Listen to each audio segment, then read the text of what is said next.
Hello friends, आप सबका बहुत बहुत स्वागत है रैंकर्स मंत्रा में। फ्रेंड्स, जैसा कि आप सभी को ज्ञात है, कल कैबिनेट की बैठक में नियोजन नीति को स्वीकृति मिल चुकी है। लेटेस्ट अपडेट है ये कि नियोजन नीति को स्वीकृति मिल चुकी है, लेकिन साथ ही कई तरह के प्रश्न उठ रहे हैं झारखंड के अभ्यर्थियों के बीच, युवाओं के बीच। खास करके 2015 की जो नियोजन नीति थी उसी को संशोधित की गई है यहाँ पर, और इसके अनुसार 60% रिजर्व्ड सीटें होंगी, 40% अनरिजर्व्ड। क्या 40% ओपन टू ऑल होने जा रहा है, भाषा में क्या परिवर्तन किया गया है, साथ ही हम लोग देखेंगे क्या झारखंड के युवाओं को इससे निराशा हाथ लगेगी या क्या ऑप्शंस बन रहे हैं। तो फ्रेंड्स, इन सभी बिंदुओं पर हम लोग इस वीडियो में चर्चा करने जा रहे हैं। वीडियो के अंत तक जरूर बने रहिएगा।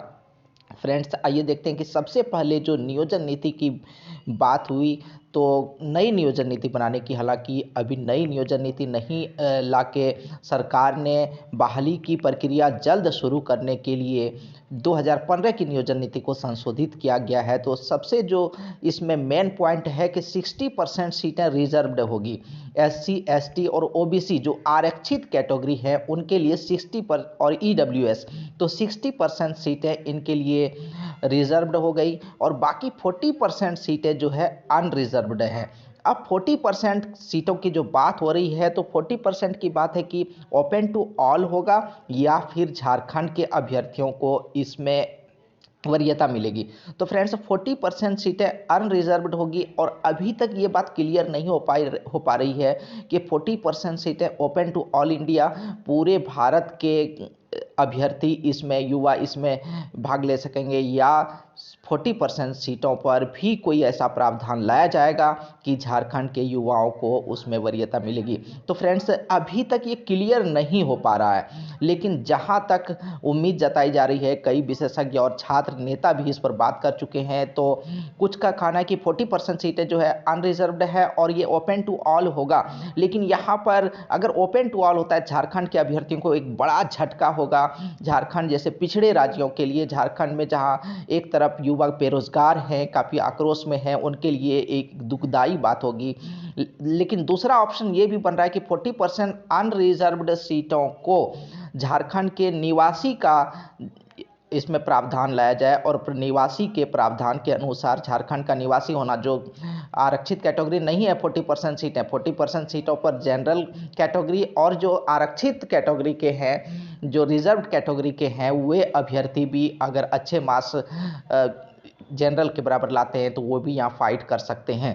तो अगर इसमें झारखंड के निवासी का प्रावधान लाया जाए, अगर फॉर्म फिलअप के समय ऐसा किया जाए कि आप सबसे पहले जो है अनरिजर्व्ड अगर हैं तो झारखंड के निवासी है या नहीं है, अगर झारखंड के निवासी हैं तो आपका रेसिडेंशियल जो सर्टिफिकेट है उसका नंबर यहाँ पर डाला जाएगा।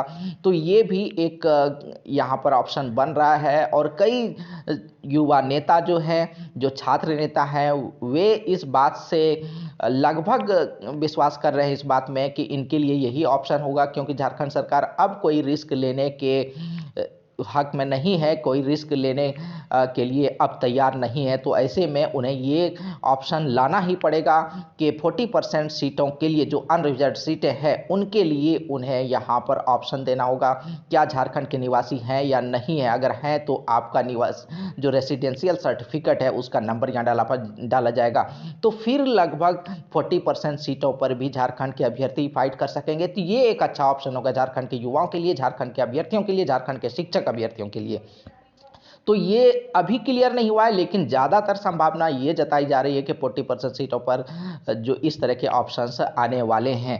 अब देखें मैट्रिक और इंटर का क्या हुआ। तो मैट्रिक और इंटर के प्रावधान को पूरी तरह से डिलीट कर दिया गया है। मैट्रिक और इंटर जो झारखंड से करने की बाध्यता थी, तो अब ये डिलीट कर दिया गया, हटा दिया गया है नियमावली से। और अब मैट्रिक और इंटर ऐसे अभ्यर्थी जो झारखंड के है लेकिन मैट्रिक और इंटर बाहर से किए हैं, तो उनके लिए भी यहाँ अब कोई समस्या नहीं होने वाली है, वे फॉर्म फिलअप कर सकेंगे, उन्हें किसी तरह की दिक्कत नहीं होने वाली है।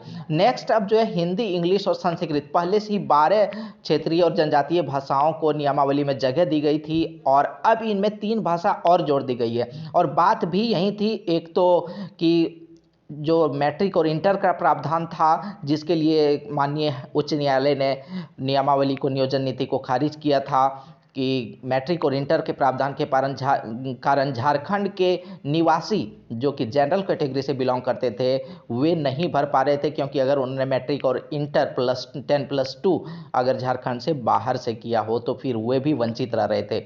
और दूसरा था कि हिंदी इंग्लिश को जगह नहीं दी गई थी, इसको लेकर कोर्ट में याचिका दायर की गई थी। तो अब मैट्रिक और इंटर का प्रावधान हटा दिया गया है और साथ ही भाषा में पहले से ही 12 भाषाएं नियमावली में जोड़ी गई थी, जनजातीय और क्षेत्रीय भाषाएं, अब हिंदी इंग्लिश और संस्कृत को भी जोड़ा गया। तो फ्रेंड्स अब जो है कुल 15 भाषाएं नियमावली में जोड़ी जा चुकी है क्षेत्रीय और जनजातीय भाषाओं के रूप में। तो फ्रेंड्स अभी लेटेस्ट अपडेट क्या आता है ये बहुत ही इंपॉर्टेंट होगा, क्योंकि अभी जो मोटा मोटी जो प्रेस ब्रीफिंग हुई कैबिनेट मीटिंग के बाद उसमें कुछ बिंदु निकल कर आए हैं, लेकिन पूरा का पूरा नियमावली अभी आउट नहीं हुआ है। पूरा नियमावली आउट होने के बाद ही ये पता चलेगा कि 40% सीटों का क्या होगा, क्या ओपन टू ऑल होगा या फिर झारखंडी युवाओं को ज़्यादा से ज़्यादा मौका देने के लिए झारखंडी अभ्यर्थियों को, शिक्षक अभ्यर्थी समेत सभी अभ्यर्थियों को ज़्यादा से ज़्यादा मौका देने के लिए यहाँ पर प्रावधान जोड़े जाते हैं या नहीं जोड़े जाते हैं। हालांकि झारखंड सरकार अब शायद कोई रिस्क लेने को तैयार नहीं है और 40% सीटों के लिए भी उन्हें कोई ना कोई प्रावधान करना ही होगा, नहीं तो एक बार फिर झारखंडी युवा आक्रोशित हो जाएंगे। झारखंडी युवा आंदोलन के लिए, संवैधानिक रूप से आंदोलन के लिए विवश। तो फ्रेंड्स क्या कुछ अपडेट रहता है जानने के लिए बने रहें कस्म मंत्रा के साथ, जुड़े रहें कस्म मंत्रा के साथ। और अगर अभी तक चैनल को सब्सक्राइब नहीं किया तो सब्सक्राइब जरूर कर लें और सभी तरह के लेटेस्ट अपडेट, लेटेस्ट शिक्षा जगत से सभी झारखंड के न्यूज़ पाने के लिए बेल आइकन भी प्रेस कर लें ताकि सभी तरह के नोटिफिकेशन सबसे पहले आपको पहुंच सके। धन्यवाद। जय हिंद।